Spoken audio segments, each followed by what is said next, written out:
All right, let's go ahead and get started. My name is Carrie, and I am a recruitment specialist for Girl Scout Spirit of Nebraska. And I'm here this morning in the great outdoors to talk to you about Leave No Trace, which is part of our Girls at Home programming that we're doing right now. With everyone being home from school, having to socially isolate, things like that, we wanted to try to offer you some programming that you could enjoy while you're at home. And we're hoping that you share this with other people. Yes, we are Girl Scouts, but everything that we are doing for you today and with our programming can be shared with anyone. So please feel free to do that. So today, Leave No Trace. What is Leave No Trace? Girl Scouts are known to be environmental stewards, trying to make the world a better place, and the Leave No Trace principles help us do that. Leave No Trace Center for Outdoor Ethics, we started a partnership with them a couple years ago, and we actually had 5 badges that came out so that Girl Scouts could become environmental stewards. And I'm going to list those for you, and if you want more information about that, you can get on our website, girlscoutsnebraska.org.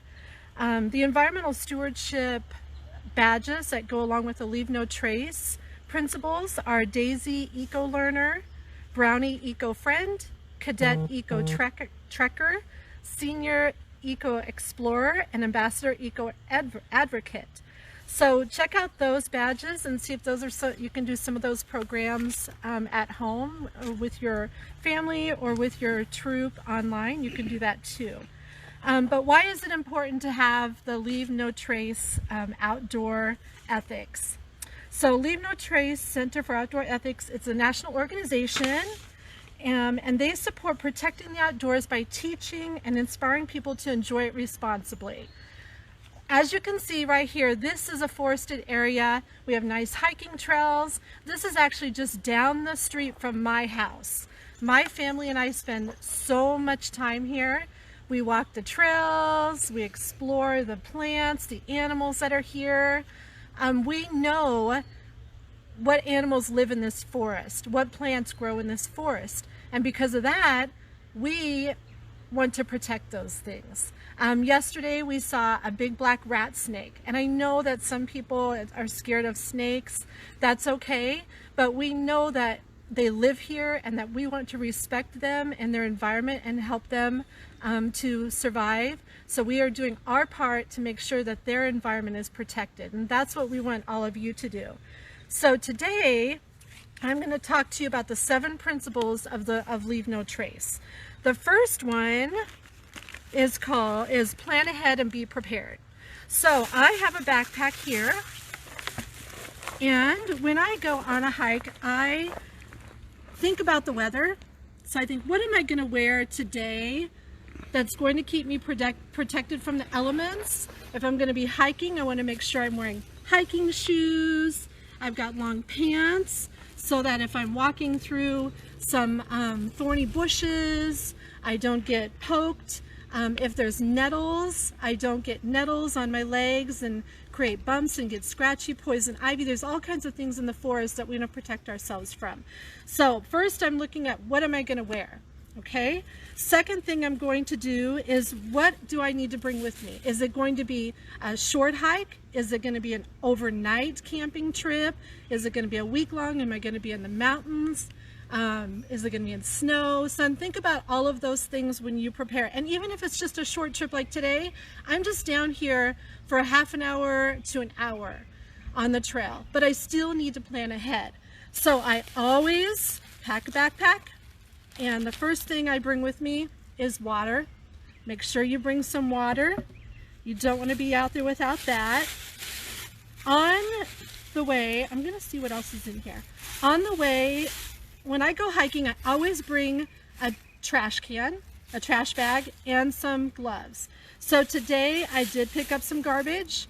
So that's part of making the world a better place. We're going to walk and pick up garbage. So we've done that today already. What else do I have in here?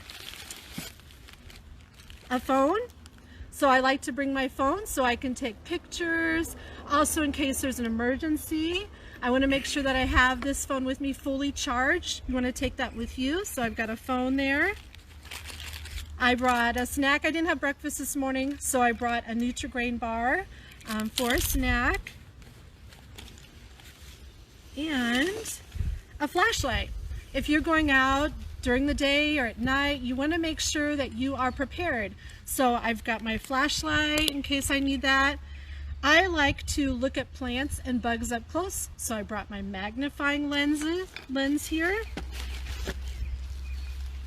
And something very extremely important, you want to bring any medications that you might need. And it's good to know who you're hiking with, who you're walking with. If they need an EpiPen, say they're allergic to bees or walnuts, you don't want to be out in the wild without an EpiPen in case they need it if they're having a reaction to something they're allergic to. If you're walking with someone that has diabetes and their insulin, their sugar levels get low, you want to make sure that you know that. So know who you're walking with, who you're outside with, and what their needs might be, so that you can help them and make sure that they know what your needs might be too. Because if you have a diabetic reaction, your insulin levels, and you pass out, you want to make sure that someone is able to take care of you. I also have, good morning, I sunburn very easily. So I've got sunscreen. Make sure you're watching the weather. Even if it's cloudy, you might be needing some sunscreen. Bug spray. My husband and daughters are very allergic to insect bites, to mosquitoes. So we always make sure that we have bug spray. And then I bring some wet wipes, just in case you get into something, you know, poison ivy or mud, anything like that. You want to have something to clean yourself off with. Okay, let me see what else I have in here. Alrighty. This is a field guide. My daughters helped me make this last night, so you can bring something like this with you, and you could make something like this at home too. This is my Leave No Trace field guide. So I have a little clip on here so I can clip it on my jeans or my backpack, and I have this with me as I go hiking. And this is a reminder of what I need to be doing to help leave no trace. So they've drawn some pictures, and we'll talk more about this, but here are all the principles of leave no trace right there. And then in the back I have a sketchbook, so I can draw if I see a plant that I like or a bug that I like, anything, a bird, I can draw that on here. And then they made me a page where I could draw a picture of myself. I could actually take a picture of myself out in nature and post it on here. And then on the back it says, how am I an environmental advocate? So as you're walking or hiking or camping, think about that. How am I an advocate for the environment? And this is just something fun that you can make when you're at home today. So I will show that to you. So let's go ahead and start with leave no trace. We talked about planning ahead and preparing. We've got that down, right? You know what you're going to be taking. You know how long you're going to be gone, where you're going to be going. So you've done that, right? Now you're ready to go on your hiking trip or your camping trip. Okay, number 2, leave no trace principle. Travel and camp on durable surfaces. If you look over here to my right, this is our hiking trail here. See how it's a hard surface, it's gravelly. This is a good place for you to walk. This is a very durable, safe surface for you to walk on.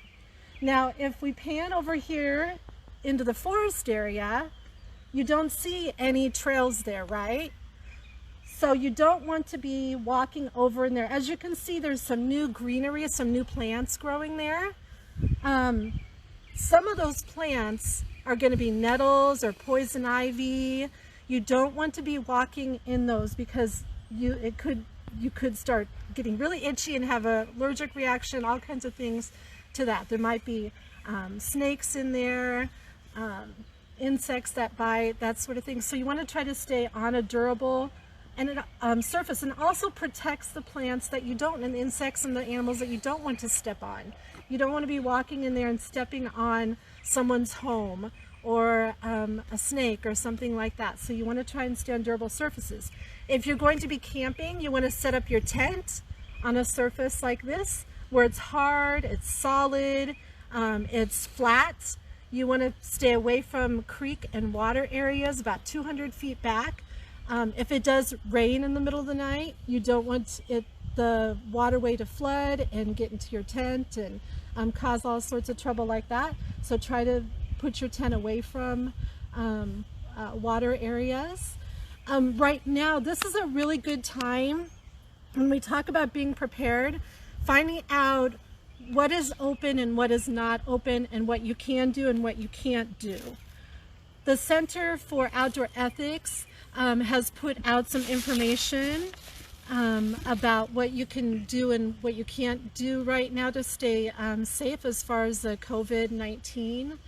And one thing is, you need to make sure that you know the rules that are in your area. So if there's a lockdown where you have to be inside your house, you want to make sure that you're doing that. But it's okay to go out into your backyard. You can do these things in your backyard. You can set up a tent. You can set up a little bonfire safely in your backyard. But make sure you know the rules and regulations right now to keep yourself safe. Make sure you're 6 feet apart if you're hiking with someone. Right now, walking and hiking with someone that is in your house. You don't want to be with a group of people or a bunch of friends and things like that. You want to keep that social distancing. So make sure that you know those regulations. All right. Dispose of waste properly. That's our next principle for leave no trace. So like I had told you, we always take a little garbage bag with us and we pick up trash. We've also in the past have arranged creek cleanups. So we, with adults, we will go down into creeks and take tires out and all kinds of garbage that has been left in the creeks. That is a big project, and so if you're going to plan something like that, you need to work with your troop master to do that safely. But reduce, reuse, recycle. Make sure that you're collecting those things. Whatever you take with you when you're hiking and camping, put in a garbage bag and take home with you. Right now, especially in the state parks, there are a lot of people that aren't working, so they aren't out there doing the garbage every day and cleaning up the park. You have to do your part to help. You have to make sure that you are, whatever you're taking into the park and camping with, that you take home with you. Okay? All right. The next leave no trace principle is leave what you find. So a lot of times when you're walking or hiking or camping, you'll see some beautiful flowers or some skull or some artifacts. And you think, oh, that's so great. I just want to have that. I want to keep it and put it in my home. It's best just to leave it there for everyone else to enjoy. One really good reason is, especially with plants and flowers, if you pick them, they're not going to be able to spread their seeds to make new flowers and plants. And so you want to make sure that you're just leaving them where they are for other people to enjoy.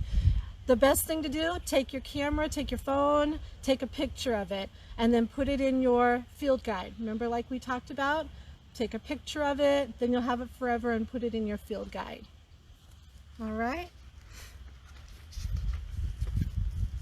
Okay, so the next principle is minimize campfire impact. So if you are out camping and you're building a campfire, the first thing you do is don't bring firewood from another state or from your house.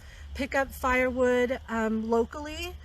If there is someplace right near the campsite where you can pick up firewood. You don't want to bring campfire from other places because it might have insects, invasive insects in that wood. And then you're spreading insects and diseases in the area that you're camping in. So that's one of the rules. Don't only use campfire that's found locally.